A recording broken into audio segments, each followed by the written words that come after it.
இன்னைக்கு யாரெல்லாமோ இன்னைக்கு 5 முனை போட்டிங்கிறாங்க. யாரோ இவங்க கேப்டன் சினிமால இருந்து வந்தவர் தான், நான் இல்லைன்னு சொல்ல. இன்னைக்கு ஒரு தம்பியும் வந்திருக்காரு. நான் என்ன சொல்றேன், ஃபர்ஸ்ட் அவர் நிரூபிக்கட்டும். சினிமாவில் இருந்து வந்தவர் அண்ணன் இதோ இருக்காரு, உலக நாயகனே இருக்காரு, கேப்டன் இருந்தாரு, எவ்வளோ பேர் இருந்தாங்க. அது போலதான் தம்பியும். நான் என்ன சொல்றேன், ஃபர்ஸ்ட் லெக் நீங்க வைக்கும் போது எதிராளிகளை நீங்க குறைச்சு மதிப்பிடவே கூடாது. நிச்சயமா சொல்றேன். கேப்டன் எப்படி துணிந்து தனித்து களம் கண்டு 2006 11 இடைத்தேர்தல் 2009 தேர்தலை சந்திச்சு தன்னுடைய வாக்கு வங்கியை நிரூபித்தாரோ, அது போல நீங்கள் உங்கள் வாக்கு வங்கியை நிரூபிங்கள். அதற்கு பிறகு 2 பேருக்கு தான் இங்க போட்டி என்ற டயலாகே நீங்க பேசணும் தம்பி. இல்லைன்னா மக்கள் உங்களை ஏத்துக்க மாட்டாங்க. 75 வருஷ கட்சி, நீங்க இப்பதான் லாலிபாப் சாப்பிடுற first step Bobby. You are not a hero, you are a little boy for the politics அப்படிங்கறத நான் சொல்றேன். குழந்தை நட்சத்திரமாக வந்து இன்றைக்கு உலக நாயகனாக வந்திருக்கும் கேப்டனின் அன்பு சகோதரர் எங்கள் அன்பு அண்ணன் கமலஹாசன் அவர்களே, குடும்ப உறவை தேர்தல் உறவாக மாற்றிய மாண்புமிகு எங்கள் அண்ணன் உயர்திரு அண்ணன் ஸ்டாலின் அவர்களே, இந்த தேர்தல் நேரத்திலே பெண்களின் சக்தி எவ்வளவு பெரிய ஒரு சக்தி என்பதை நிலை நிறுத்த வேண்டும் என்பதற்காக சற்றேறக்குரிய இன்னொரு 5-6 நாட்களிலே, அதாவது 21ஆம் தேதியுடன் நமது தேர்தல் பணி முடியும் நேரத்தில் சேலத்தில் இப்படி ஒரு பெண்களுடைய ஒரு மாநாடை திரட்டி பெண்களுக்கு உரிய மரியாதையும் அங்கீகாரத்தையும் கொடுத்த அண்ணன் ஸ்டாலின் அவர்களுக்கு ஒட்டுமொத்த பெண் குலத்தின் சார்பாக, ஒட்டுமொத்த பெண் இனத்தின் சார்பாக நாம் அனைவரும் சேர்ந்து அவருக்கு நமது நன்றிகளை தெரிவித்துக் கொள்வோம். கேப்டன் எப்பவுமே சொல்வாரு, பெண்கள் தான் இந்த நாட்டின் கண்கள் என்று. இன்னைக்கு தான் நான் ஃபர்ஸ்ட் அண்ணன் கூட வாக்கிங் போனேன். யூஸ்வலா சொல்லுவாங்க அண்ணன் வந்து டெய்லி வாக்கிங் போவாருன்னு. இன்னைக்கு தான் எனக்கு அது புரிஞ்சது. அவர் இவ்வளோ தூரம் ஆக்டிவா பாலிடிக்ஸ்ல இவ்வளவு தூரம் அவர் பணியாற்றுகிறார் என்றால் அதற்கு மிக முக்கியம் அவர் டெய்லி செல்கின்ற வாக்கிங்கும் அவருடைய உடற்பயிற்சியும் என்பதை இந்த நேரத்தில் அவருடன் நான் நடந்து வந்த அந்த தருணத்தில் உண்மையிலேயே நினைத்து பார்த்தேன். அதை தன்னுடைய வாழ்க்கையில் ஒரு அங்கமாக டெய்லி ரொட்டீனாக அவர் வச்சிருக்கார். அது கூட ஒவ்வொரு செகண்டும் திரும்பி பார்க்கிறார். அதாவது அவர் எவ்வளவு தூரம் ஒரு பெண்ணுக்கு மரியாதை, உரிமை, சம உரிமை தருகிறார் என்பதை இன்றைக்கு அவருடன் நான் நடந்து வந்தபோது உண்மையிலே உணர்ந்தேன். அவருடைய செக்யூரிட்டி கார்ட்ஸ் அண்ணன் கமல்ஹாசன் ஒரு பக்கம், எல்லாமே ஆண்கள், நான் ஒருத்தி தான் உங்கள் பெண்ணின் சார்பாக அவர் பக்கத்தில் நடந்து வரேன். அந்த பெண்ணுக்குரிய மரியாதையை ஒரு செகண்டும் அந்த பாதுகாப்போட என்னை அழைத்து கொண்டு வந்தாரு. அந்த நிமிஷமே நான் முடிவு பண்ணிட்டேன், இவர்தான் பெண் இனத்தின் காவலர், பாதுகாவலர், பெண் இனத்தை உயர்த்த போகும் ஒரு சிறந்த தலைமகன் இந்த தமிழ் நாட்டுக்கு என்று. நான் கேப்டன் கூட இது போல எவ்வளோ போயிருக்கேன், எவ்வளோ கூட்டத்தை பார்த்துருக்கேன். ஆனால் அண்ணன் கூட தான் ஃபர்ஸ்ட் டைம். ஆனால் அண்ணன் வந்து இன்னைக்கு அந்த அளவு அவர் ரெஸ்பெக்ட் அந்த பெண்ணுக்கு கொடுத்தது உங்கள் அனைவருக்கும் கொடுத்த மரியாதையா அந்த நேரத்தில் அதை நான் பார்த்தேன். இன்னைக்கு நான் ரொம்ப ஷார்ட்டாக பேசணும், என்ன டைம் கம்மி. ஏன்னா அண்ணா தொடர்ந்து அடுத்தடுத்து போனோம், நானும் தொடர்ந்து பிரச்சாரத்தில் இருக்கேன். நான் இன்னைக்கு விருதாசலத்திலிருந்து சேலம் வந்தேன். என்னை தொடர்பு கொண்டு உடனடியாக இந்த கூட்டத்திற்கு வர வேண்டும் என்று என்னை உரிமையோடு அழைத்த எங்கள் அன்பு அண்ணன் ஏவா வேலு அவர்களுக்கு ஒட்டுமொத்த பெண்கள் சார்பாக இந்த நேரத்தில் என் நன்றிகளை தெரிவித்துக் கொள்கிறேன். அதே போல இந்த கூட்டணி மதசார்பற்ற வெற்றி கூட்டணினால 3 வார்த்தை அண்ணா சொன்னது போல் கடமை, கண்ணியம், கட்டுப்பாடு, அதை தான் இன்னைக்கு நாம் தமிழ்நாடு முழுக்க நான் பார்த்து கொண்டிருக்கிறேன். அதே போல சமூக நீதி, சம தர்மம், அதே போல சம நீதியை நாம் இன்னைக்கு தமிழ்நாடு முழுக்க பார்க்க முடிகிறது. இன்னைக்கு தமிழ்நாடு முழுக்க நான் செல்லும் இடம் எல்லாம் நமது மத சார்பற்ற கூட்டணி. நான் 200 தொகுதிக்கு மேல் என்று சொன்ன, இன்னைக்கு சொல்றேன் 234 தொகுதிகளையும் பெற்று எதிர்கட்சியே இல்லை என்ற நிலையை இந்த தேர்தல் நிச்சயம் உணர்த்தும் எதிராளிகளுக்கு என்பதை இந்த நேரத்தில் சொல்றேன். நான் ஏதோ என் தொகுதிக்கு மட்டும் போல, தமிழ்நாடு முழுக்க யாரெல்லாம் என்னை உரிமையோடு அழைத்து பிரச்சாரத்துக்கு கூப்பிடுறாங்களோ அங்கெல்லாம் நான் போறேன். களத்தில் நான் பார்ப்பதை உங்களோடு பகிர்ந்து கொள்கிறேன். அண்ணன் அறிவித்த அந்த தேர்தல் அறிக்கை ஒட்டுமொத்த தாய் குலங்களே உங்களால் ஏற்றுக்கொள்ளப்பட்டது, உங்களால் விரும்பப்பட்டது. அண்ணன் சொன்ன மாதிரி இன்னைக்கு நான் டெய்லி கிராமமா போற எல்லா பெண்களும் டிஸ்கஸ் பண்ண ஆரம்பிச்சிட்டாங்க. இந்த கூப்பன் வந்தா இன்னைக்கு நம்ம வீட்டுக்கு என்ன பொருள் வாங்கணும், எதெல்லாம் நம்ம கிட்ட இல்லை அப்படிங்கிற அளவு டிஸ்கஷன் நடக்குது. இது உண்மை. அண்ணன் இன்னொரு வாய்ப்பு சொல்லியிருக்கார், உங்களுடைய பழைய பொருட்கள் இருந்தாலும் கொடுத்துட்டு எக்ஸ்சேஞ்ச் பண்ணிக்கலாம் அப்படின்ட்டு. அப்போ இது பெண்களிடையே மிகப்பெரிய ஒரு வரவேற்பை கொடுத்திருக்கின்ற என் வார்த்தை மிக இல்லை. 8000 ரூபாய் கூப்பன், அது மட்டும் கிடையாது, பெண்களுக்காக அவர் அறிவித்ததை மட்டும் இந்த பெண்களுடைய மாபெரும் இந்த பொதுக்கூட்டத்தில் நான் சொல்ல விரும்புகிறேன். மாதம் 1000 தரப்பட்ட அந்த உரிமை தொகை இனி 2000 வழங்கப்படும் என்று ஒட்டுமொத்த பெண்களுக்கு நம்பிக்கை கொடுத்திருக்கிறார். இன்னைக்கு ஒரு 2000 ரூபாய் எவ்ரி மந்த் சம்பளம் கொடுக்கணும்னாலே ரொம்ப கஷ்டம். ஆனால் ஒரு பெண்ணையும் தன் சகோதரியாக, தாயாக நினைத்து இன்னைக்கு 2000 ரூபாய் மாசம் இந்த அரசாங்கம் மூலம் அவர் தருகிறார் என்றார். இது சாதாரண விஷயம் கிடையாது, இது உண்மை. எல்லாரும் சொல்லலாம், இது என்ன சொல்றாங்கன்னா வரி பணத்தை தானே திருப்பி கொடுக்குறாங்க அப்படின்றது ஒரு கருத்து இருக்கு. நான் இல்லைன்னு சொல்ல. நம் இந்தியா, அதுவும் நம் தமிழ்நாடு இன்றைக்கு ஏழ்மையான நாடு. வறுமை கோட்டிற்கு கீழ் அதிகமான மக்கள் வாழ்கிறார்கள். மேலை நாடுகள், வல்லரசு நாடுகளிலேயே இலவசங்களையும் இதுபோல உதவிகளையும் அமெரிக்கா, லண்டன் போன்ற மிகப்பெரிய வல்லரசு நாடுகளிலேயே தரும் பொழுது தமிழ்நாட்டுக்கு ஏன் தரக்கூடாது என்ற கேள்வி நான் கேட்கிறேன். அதே போல இன்னைக்கு ஜிஎஸ்டி கட்டுறோம், அதுக்கான உரிய தொகை நமக்கு மரியாதையோட திரும்பி வருது. அதனால தான் இன்னைக்கு பெண்கள் சொல்றாங்க, நாங்க கட்டுற வரி எங்களுக்கு அது மரியாதையுடன் எங்கள் அண்ணன் ஸ்டாலின் அவர்கள் மாதம் அந்த 2000 ஒவ்வொரு மாதமும் உரிமை தொகையாக கொடுக்கிறார். அது எவ்வளவு ஒரு சிறந்த ஒரு விஷயம். இலவசமாக பஸ் எல்லா பெண்களுக்கும், இது எப்படி சாத்தியம்? இன்னைக்கு டிரான்ஸ்போர்ட் எவ்வளவோ நஷ்டத்தில் இயங்கினாலும் தாய்க்குலங்கள் மிக சிறப்பாக இந்த பயணத்தை செய்ய வேண்டும் என்பதற்காக அத்தனை பேருக்கும் பஸ் இலவசம். பெண் தாய்க்குலங்களே, நான் எல்லா இடத்துலையும் பேசுறத சொல்றேன், நீங்க குழந்தைங்களை குளிப்பாட்டி ஸ்கூலுக்கு அனுப்பிடுங்க. காலை உணவு, மதிய உணவு எல்லாம் கொடுத்து உங்கள் குழந்தைங்களை படிக்க வச்சு அவர்களை ஆரோக்கியமாக வளர்த்து அவர்களுடைய எதிர்காலத்தை அண்ணன் ஸ்டாலின் 2வது முறை அமைக்க போகும் ஆட்சி பார்த்து கொள்ளும். 8 லட்சம் இன்னைக்கு 8ஆம் கிளாஸ் வரைக்கும் அந்த விரிவாக்கம், 35 லட்சம் மாணவர்கள் அதனால பலன் அடைகிறார்கள். இன்னைக்கு சுய உதவி பெண்கள் குழு தமிழ்நாடு முழுக்க இருக்கு. நான் ஒவ்வொரு இடத்துலையும் இதை கேட்கிறேன். அந்த சுய உதவி பெண்கள் இங்கு எவ்வளவு பேர் இருக்கலாம். உங்களுக்கெல்லாம் இந்த முறை அண்ணன் ஸ்டாலின் அவர்கள் 2வது முறையாக ஆட்சி அமைக்க போவது உறுதி உறுதி உறுதி. அப்போ அந்த உங்களுடைய அந்த 5 லட்சம் ரூபாய் ஒரு ஜாக்பாட் மாதிரி உங்களுக்கு வரப்போகுது. 5 லட்சம்ன்றது சாதாரண கிடையாது. இன்னைக்கு சுய உதவி குழுக்கள் மூலம் 5 லட்சம் ரூபாய் கிடைக்கும் போது உங்கள் வாழ்க்கை தரத்தை நீங்கள் உயர்த்தி கொள்ளலாம், உங்கள் குடும்பத்தை நீங்கள் பாதுகாக்கலாம், நீங்கள் கௌரவமாக உங்கள் சொந்த காலில் நிற்கலாம் என்பதற்கான அடையாளம் அது. அதே போல பெண்களுக்கு பாதுகாப்பு என்று பல்வேறு திட்டங்கள் இன்னைக்கு அறிவிக்கப்பட்டிருக்கிறது.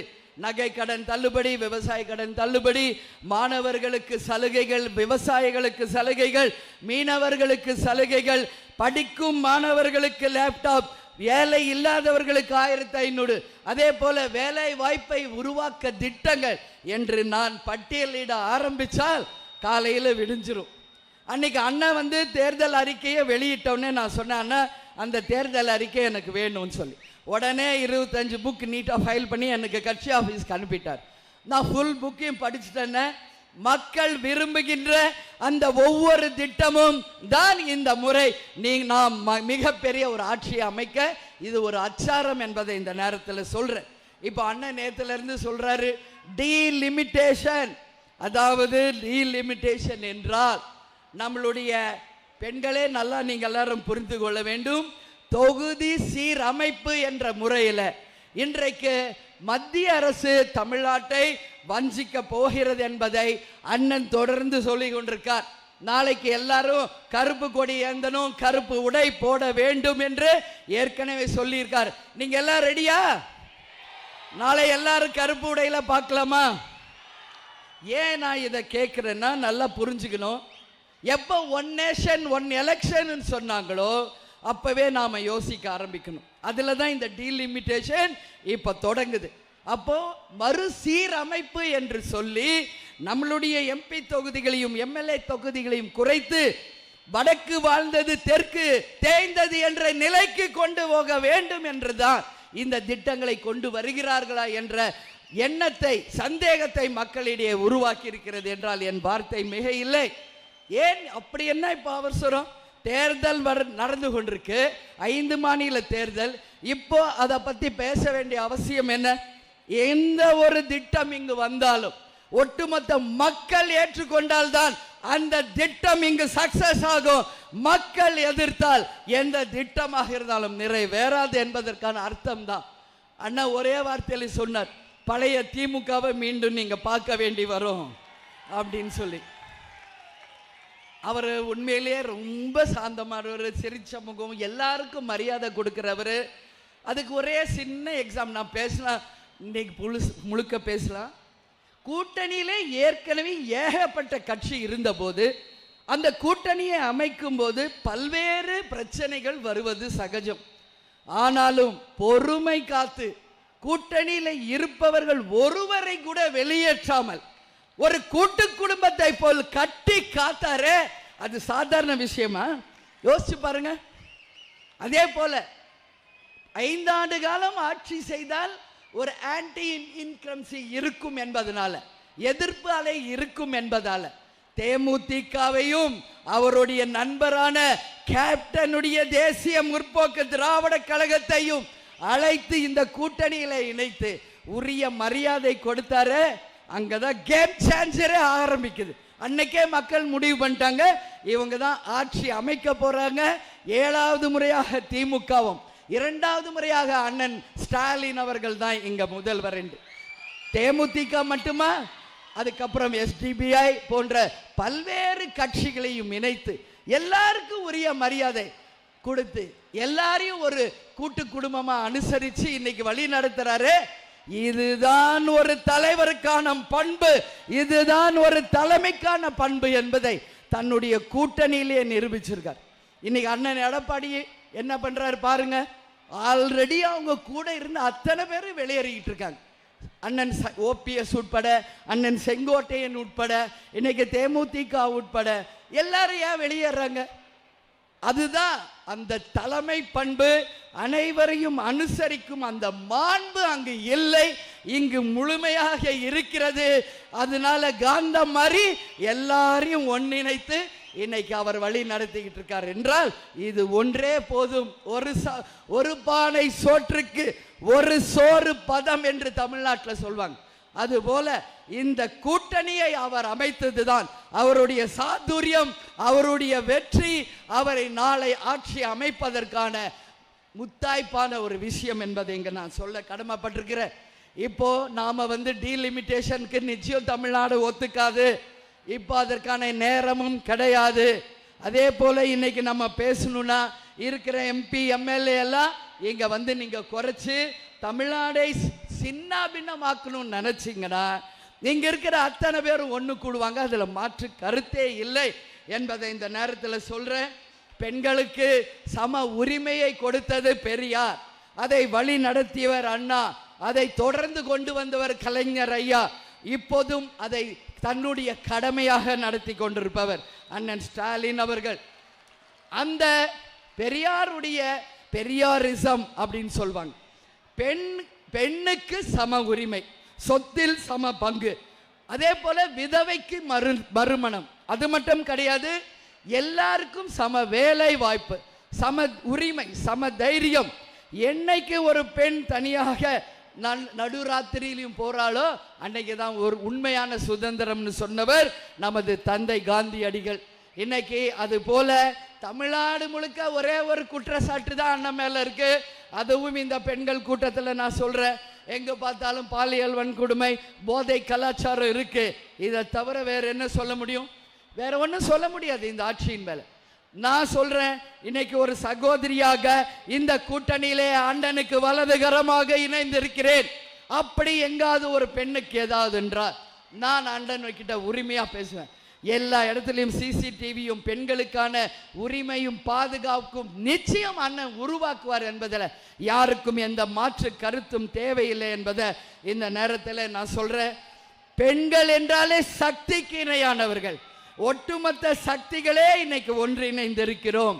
நீங்க எல்லாரும் நாம் அனைவரும் இணைந்து சக்திகளாக நம் தமிழ்நாட்டையும் நமது திராவிட பாரம்பரியத்தையும் காக்க வேண்டிய ஒரு தருணம் என்பதை சொல்றேன். அதனால தமிழ்நாட்டுக்கு ஏதாவது ஒரு சின்ன ஒரு பேட் நடந்தா உடனே நாம் எல்லாம் யாரா மாறுவோம்? ஜான்சி ராணியாக மாறுவோம், வேலு நாச்சியாராக மாறுவோம், குழலியாக மாறுவோம். அப்படி ஒரு அச்சுறுத்தல் தமிழ்நாட்டிற்கு வந்தால் ஒட்டுமொத்த பெண்கள் சக்தியும் ஒன்று திரண்டு அண்ணனுக்கும் இந்த ஆட்சிக்கும் நாங்கள் துணை நிற்போம் என்பதை இந்த நேரத்தில் ஒட்டுமொத்த பெண்களின் ஒரு அடையாளமாக உங்கள் சார்பா நான் சொல்றேன். சொல்லாமா? எல்லாரும் ஒன்னா இணையலாமா? ஒரே சக்தியா இணைந்த அண்ணனுக்கு பாதுகாப்பு நிச்சயம் தரலாமா? பெண் சக்தி ஒன்று திரண்டால் இந்த உலகமே நினைச்சாலும் அவரை எதிர்க்க யாரும் முடியாது. வீட்டுல அண்ணி துர்கா இருக்காங்க அவரை பாதுகாக்க. தமிழ்நாடு முழுக்க துர்காக்களா, அம்மன்களா, சக்திகளாக தாய் குலங்களே நீங்கள் இருக்கீங்க. அதனால நான் சொல்றேன், அவருக்கு எதுவும் வராது, அவர் ஆட்சிக்கும் எதுவும் வராது. நிச்சயமா நான் சொல்றேன், இந்த ஆட்சி மீண்டும் மகத்தான வெற்றி பெறும் என்பதை இந்த நேரத்தில் உங்களுக்கு சொல்லி, இந்த மதசார்பற்ற வெற்றி குணி சாதாரணது இல்லை.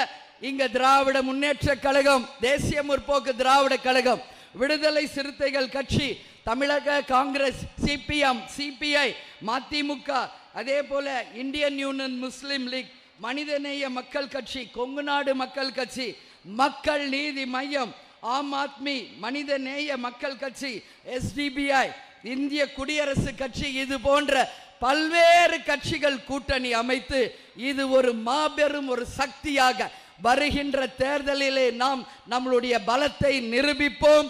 23ஆம் தேதி என் தாய் குலங்களே அனைவரும் தேர்தல் களத்தில் நீங்கள் வேலு நாச்சியாராக இருங்கள். அந்த களத்தில் அந்தந்த தொகுதியின் வேட்பாளர்களுக்கு பெண்கள் படையாக நீங்கள் துணை நின்று எதிராளிகளை ஓடவிட்டு ஒட்டுமொத்த வாக்குகளும் சிந்தாமல் சிதறாமல் நமது மதசார்பற்ற வெற்றி கூட்டணிக்கு கொண்டு வந்து சேர்க்க வேண்டிய மிகப்பெரிய கடமை பொறுப்பு உங்களுக்கு இருக்கு. இன்னைக்கு யாரெல்லாமோ இன்னைக்கு 5 முனை போட்டிங்கிறாங்க. யாரோ இவங்க கேப்டன் சினிமால இருந்து வந்தவர் தான், நான் இல்லைன்னு சொல்ல. இன்னைக்கு ஒரு தம்பியும் வந்திருக்காரு. நான் என்ன சொல்றேன், ஃபர்ஸ்ட் அவர் நிரூபிக்கட்டும். சினிமாவில் இருந்து வந்தவர் அண்ணன் இதோ இருக்காரு, உலக நாயகனே இருக்காரு, கேப்டன் இருந்தாரு, எவ்வளோ பேர் இருந்தாங்க. அது போல தான் தம்பியும். நான் என்ன சொல்றேன், ஃபர்ஸ்ட் லெக் நீங்க வைக்கும் போது எதிராளிகளை நீங்க குறைச்சி மதிப்பிடவே கூடாது. நிச்சயமா சொல்றேன். கேப்டன் எப்படி துணிந்து தனித்து களம் கண்டு 2006 11 இடைத்தேர்தல் 2009 தேர்தலை சந்திச்சு தன்னுடைய வாக்கு வங்கியை நிரூபித்தாரோ அது போல நீங்கள் உங்கள் வாக்கு வங்கியை நிரூபிங்கள். அதற்கு பிறகு 2 பேருக்கு தான் இங்க போட்டி என்ற டயலாகே நீங்க பேசணும் தம்பி. இல்லைன்னா மக்கள் உங்களை ஏத்துக்க மாட்டாங்க. 75 வருஷ கட்சி. நீங்க இப்பதான் லாலிபாப் சாப்பிடுற first step Bobby. You are not a hero, you are a little boy for the politics அப்படிங்கிறத நான் சொல்கிறேன். அதனால் அரசியல் ஒன்று இங்கே சாதாரண இல்லை. இப்போ கொஞ்ச நேரத்துக்கு முன்னாடி ஒரு ரூமில் நானும் அண்ணன் கமலஹாசனும் பேசுகிற ஒரு டைம் கிடச்சிது. அப்போ நாங்கள் பேசுகிறது ஒன்று தான் இப்போ சொல்கிறேன். அரசியல் வேறு, சினிமா வேறு. அது ஒரு தொழில், இது சேவை. இது மக்களை அன்றாடம் நாம் நேசிக்க வேண்டும். களத்திலே இறங்கி மக்களுக்காக போராட வேண்டும். எங்கேயோ ஒரு இடத்துல உட்கார்ந்துக்கிட்டு சும்மா கை காட்டுறது கிடையாது அரசியல். களத்தில் இறங்கி மக்களோட மக்களாக இருந்த தலைவர்கள் தான் அரசியலில் வென்றிருக்கிறார்கள். இன்னைக்கு அண்ணன் ஸ்டாலின் நான் பார்க்குறேன், தொடர்ந்து போயிட்டு இருக்காரு. ஒரு மீட்டிங் அந்த மாதிரி காலை நேரத்தில் வாக்கிங் போறாரு, மக்களோட மக்களை காஃபி குடிக்கிறாரு, மக்களோட மக்களை இயல்பா பழகிறார். அதுதான் ஒரு தலைமைக்கான மாண்பு. அதை தான் அனைவருமே கத்துக்கணும். இப்ப அண்ணனை பார்த்து எல்லாரும் அந்த மாதிரி வர ஆரம்பிச்சிருக்காங்க. அதனால நிச்சயம் இது வரவேற்க கூடியது என்றை கூறி நிச்சயம் நாம் அனைவரும் ஒன்று கூடுவோம், வென்றெடுப்போம்.